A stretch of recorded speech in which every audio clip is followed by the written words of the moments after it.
Hello everybody and welcome to this Commsave Educates webinar on the subject of planning for retirement. Thanks very much indeed for joining us for what I think is a very important topic, something that we kind of know that we should all be doing more about, but which sometimes gets pushed down our priority list. So before we get into the detail of today's session, I think it's worth taking a moment to understand why this topic really matters. Firstly, retirement is lasting longer than ever.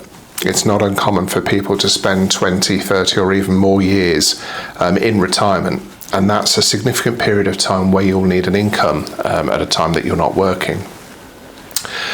At the same time, financial pressures are increasing, so the cost of everyday living continues to rise, and many people are finding it harder just to rely on a single source of income in their retirement.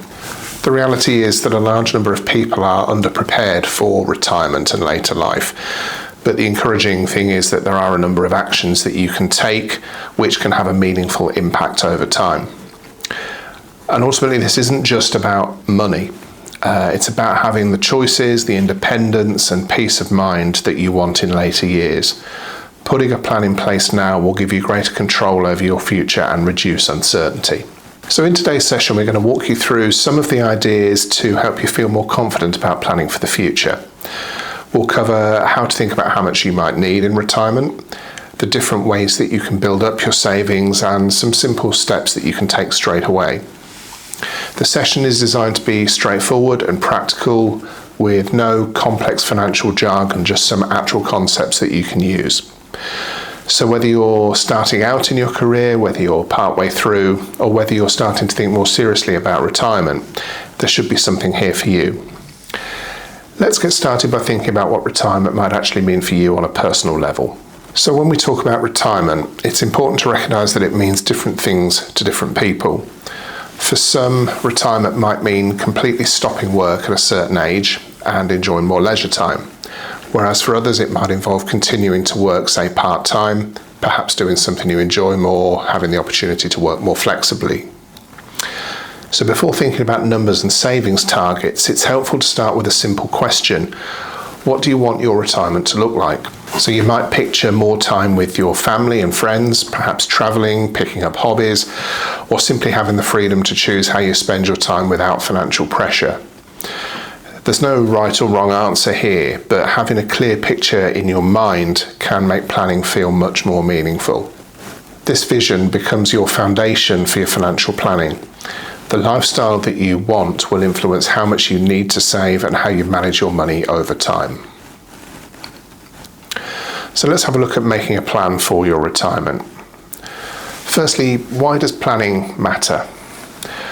Well, there's a few key reasons why retirement planning has become more important than ever. Firstly, people are living longer, and whilst that's a positive thing, it also means your retirement savings may need to last for longer, potentially 30 years or so. Secondly, the cost of living tends to increase over time, so what feels affordable today might be significantly more expensive in the future, particularly when it comes to essentials like household costs, food and energy. Another key point is that state pensions, government support, where available, are often designed to provide a basic level of income, not necessarily enough to maintain your current lifestyle or fund extras like travel or hobbies.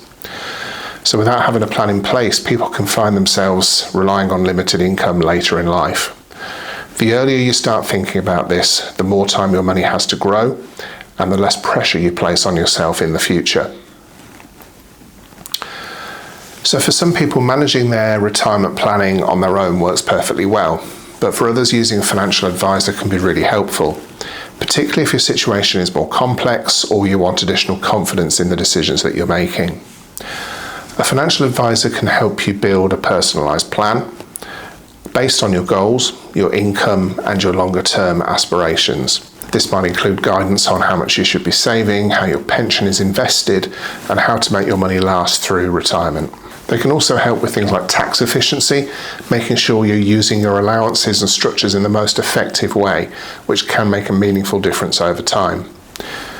If you do consider using an advisor, it's important to make sure they're regulated by the Financial Conduct Authority, often referred to as the FCA. This ensures they meet certain professional standards. It's also worth understanding how they charge. Some advisors charge a fixed fee, while others charge a percentage of the money that they're managing for you. Finally, it's important to remember that advice isn't essential for everyone, but it can add real value, particularly when it comes to making big financial decisions. Maybe think of the financial advisor as a guide. They don't make decisions for you, but they can help you make better informed ones. So when thinking about retirement, a very common question is, how much money will I actually need? The honest answer is, it depends on your lifestyle. A useful way to approach this is to think in terms of income rather than a single lump sum. Ask yourself, how much money do I want to live on each year? Start by thinking about your core expenses: housing, bills, food and transport. Then build in discretionary spending such as holidays, hobbies and social activities. Some people also need to consider the cost of supporting other family members or their own healthcare costs. You may have heard of some rules of thumb, as we might say, such as aiming for around 60 to 70% of your current income. This can be a helpful starting point, but it won't apply to everyone. Ultimately, the key is to match your expected retirement income with the lifestyle that you want. Once you have an estimate of what that cost will be, you can work backwards to see how much you need to save to achieve that figure. There are lots of useful tools available online to help you with this, to look at all different aspects of retirement planning. The Money Helper website, for example, features lots of resources on the topic of pensions and retirement, including a really useful pensions calculator. So looking next at understanding your pension options. For most people, retirement income won't come from just one place. It's usually a combination of different sources. Firstly, you'll have your state pension, which will typically form a foundation but often won't cover everything. Secondly, many people will have workplace pensions. If you've been employed and enrolled in a pension scheme at work, both you and your employer may have contributed over time. And in addition to that, you may have personal savings or investments. These could include ISAs, savings accounts or investment funds. Some people also have other assets, such as property, which could generate income or be sold to support retirement. Understanding your different income streams is vital because it gives you a clearer picture of where you stand and where any gaps might be. So pensions are one of the most effective tools for building your retirement savings, and they come with a number of advantages. One key benefit is tax efficiency. In many cases, contributions to a pension receive tax relief, which means more of your money is working for you. If you're part of a workplace pension, your employer may also contribute, and this is a major benefit, essentially additional money going towards your retirement. Pensions are designed for long-term saving, which helps encourage discipline. However, this also generally means that you won't be able to access the funds until later in life. While they may seem complicated at first, understanding pensions is critical because it's the foundation of your retirement planning. One of the most important parts of understanding pensions in the UK is something called auto-enrolment. This means that most employees are automatically placed into a workplace pension scheme by their employer as long as they meet certain criteria. Typically, this includes being aged between 22 and state pension age and earning more than £10,000 a year. Once enrolled, both you and your employer must make contributions. The legal minimum is a total of 8% of your qualifying earnings, of which at least 3% must come from your employer, with the remaining 5% coming from you, including tax relief. Your employer contributing 3% is essentially free money towards your pension fund. It's important to note that these contributions are usually calculated on a portion of your salary, known as qualifying earnings, rather than your full salary. You do have the option to opt out, but doing so means you miss out on employer contributions and tax relief on your own contributions. So for most people, staying enrolled can be highly beneficial. Finally, even if you do opt out, your employer is required to re-enroll you every 3 years, giving you another opportunity to start saving and putting money away for your retirement. Now, one of the most powerful advantages that you can give yourself in retirement planning is time. Starting early allows you to benefit from something called compound growth. This simply means that your money earns returns, and then those returns also begin to earn returns. Over time, this can have a significant impact. For example, someone who starts saving in their 20s, even small amounts, may end up with a larger retirement fund than someone who makes bigger contributions but who starts later. That's because their money has had longer to grow. Of course, not everyone starts early, and that's okay. The key takeaway here is that the earlier you begin, the easier it generally is. But if you haven't started yet, the next best time is now. Small, consistent contributions over time can build into something meaningful. So let's look at a simple but powerful example that shows why starting early really matters. In this scenario, we have two people both saving £250 per month into a pension or investment, earning an average annual return of 5%. The first person starts at the age of 25 and continues until 65, so that's 40 years worth of contributions. By retirement, they've built a pot of roughly £381,000. The second person waits 10 years and starts at age 35, saving the same £250 a month until the age of 65. Their final pot, however, is only £208,000. That's a difference of approximately £173,000, despite starting only 10 years later. What's interesting here is that the first person didn't just contribute more, they benefited from having much more time to feel the benefits of compound growth. And this chart helps visualise the impact of starting early. Both lines represent people saving the same amount, £250 per month, and earning the same average return. The only difference is when they start. The blue line shows the person who begins at age 25. The pink line shows the person who waits until age 35. As you can see, both lines grow steadily over time, but the earlier starters' savings accelerate much more in later years. To emphasise the point, someone starting at 35 who wants to reach that same figure as our 25-year-old starter, they would need to save approximately £460 a month to reach the same total pot by the time they're retired. So nearly double the monthly saving just to reach the same outcome. And this example really highlights the key message. It's not just how much you save, but how early you start. Time is one of your most valuable assets when it comes to retirement planning. It's also important to understand the difference between saving and investing, as both are likely to play a role in your retirement planning. Saving usually means placing your money in a low-risk account like a standard bank or building society or credit union savings account. While your money is safe, the returns are typically limited, and over time inflation can reduce its purchasing power. Investing, on the other hand, involves putting your money into assets such as stocks, bonds or funds. These can offer higher potential returns, but they also come with more risk, and the value may go up or down in the short term. Because retirement is a long-term goal, investing often plays a key role. It gives your money the opportunity to grow over time, as we saw in the previous example. So the longer you have until retirement, the more risk you might be prepared to take, as you have time to recover from any downturns. However, if you're coming closer to retirement, you'll probably want to accept far less risk, giving you more certainty about the size of your pension pot once you're no longer working. So it's important to find a balance that suits both your risk tolerance and your time horizon.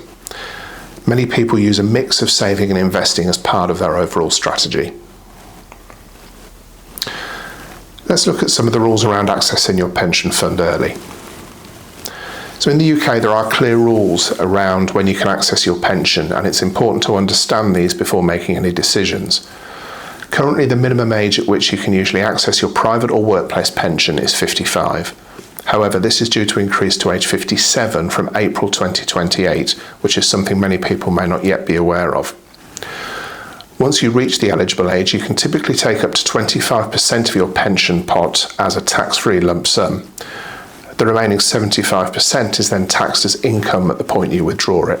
Accessing your pension earlier than the minimum age is usually only allowed in very limited circumstances, such as serious ill health.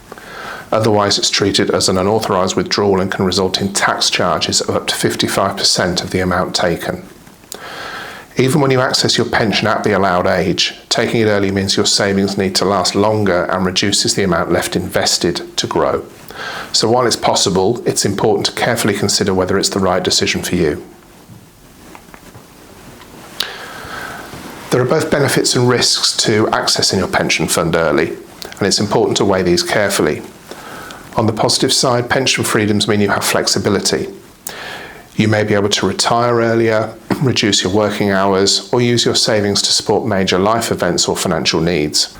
However, there are some significant risks to consider. The main one being that your pension may need to last you 25 or 30 years in retirement, so taking out money early increases the risk that you might run out later in life. You're also reducing the amount left in your pot, which means less opportunity for continued investment growth over time. Tax is another factor.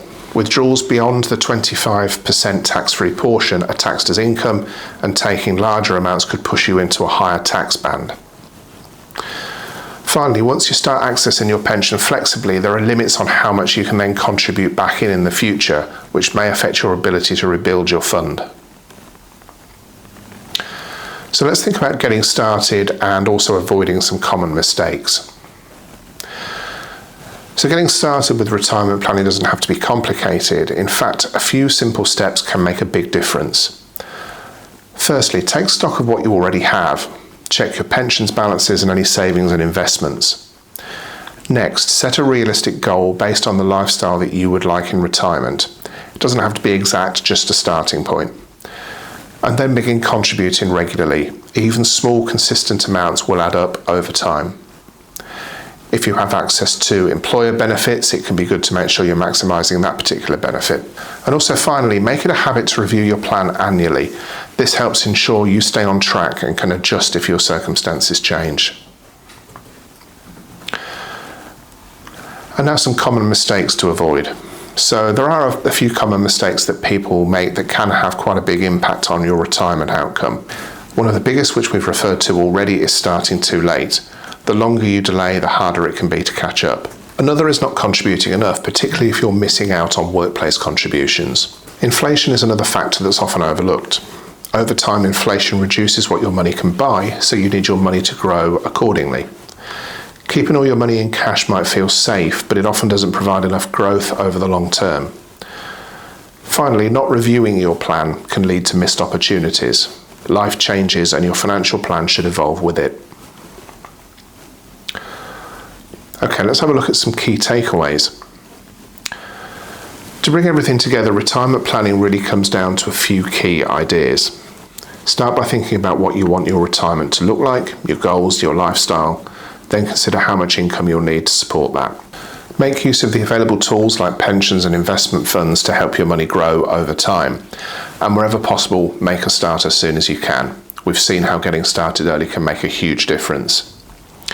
It's also important to remember that this isn't something you do once and forget. It's an ongoing process, so reviewing your plan regularly helps you stay aligned with your goals and adapt to changes in your lifestyle.